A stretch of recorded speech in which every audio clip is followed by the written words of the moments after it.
La jalousie est un sentiment humain, c'est vrai, hein? Mais c'est un sentiment à ne pas entretenir, à ne pas laisser même grandir en nous. Et là, Saint Jacques va nous dire le mal que la jalousie peut faire.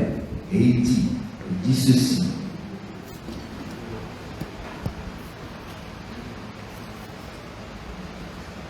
D'où viennent les guerres?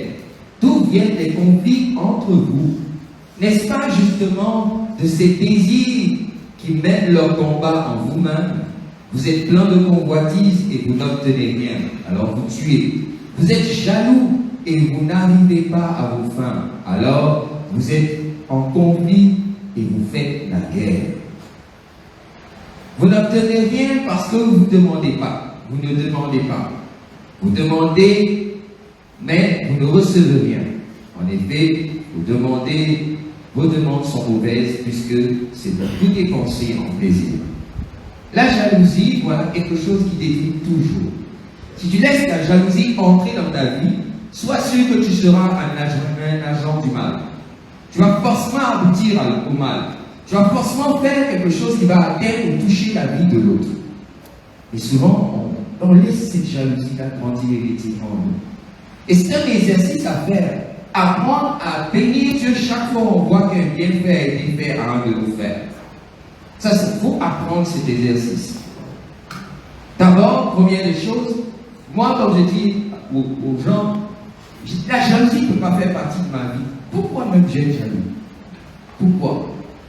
Au contraire, dans chaque situation, je bénis Dieu parce que quelqu'un a reçu une grâce de Dieu. Et à la fin, c'est l'ensemble qui bénéficie. Si quelqu'un chante bien, n'est-ce pas la messe qui sera bien chantée? Si quelqu'un lit bien, n'est-ce pas la lecture qui sera bien lue? Si quelqu'un organise bien, n'est-ce pas l'ensemble qui sera bien organisé? En réalité, nous sommes jaloux parce que nous regardons qu'à nous-mêmes, au lieu de regarder à l'ensemble. Et chacun de nous a sa place. Le problème, tu jalouses parce que tu ne te connais pas. Dis à ton voisin, là, il parle de toi. C'est-à-dire que tant que tu te connais, tu ne peux pas jalouser. Parce que tu sais qui tu es et ce que Dieu a dit de toi depuis toute éternité. Parce que c'est ça la sagesse d'un enfant de Dieu. Je sais que si moi on me met là, je vais mal faire. Donc pour que à la fin l'équilibre soit trouvé, je laisse la place à celui qui va mieux faire pour moi pour que à la fin tout le monde en bénéficie. Donc savoir se connaître, savoir ses forces, savoir ses faiblesses. Et savoir que lorsque je suis faible, je peux permettre à quelqu'un d'autre de montrer que ensemble nous sommes forts. C'est ça la beauté de l'enfant de Dieu. Donc tu ne peux pas jalouser ton frère. Et si toi tu n'as rien fait, c'est que tu fous rien et puis tu jalouses d'autres. Tu ne travailles pas tes cordes vocales et puis tu regardes mal celle qui chante bien. Et si vous laissez la jalousie entrer dans vos familles, regardez ce que la jalousie fait. Elle fait que des frères de même père, même mère ne se parlent plus. Des frères de même père, même mère s'empoisonnent. Des amis s'empoisonnent.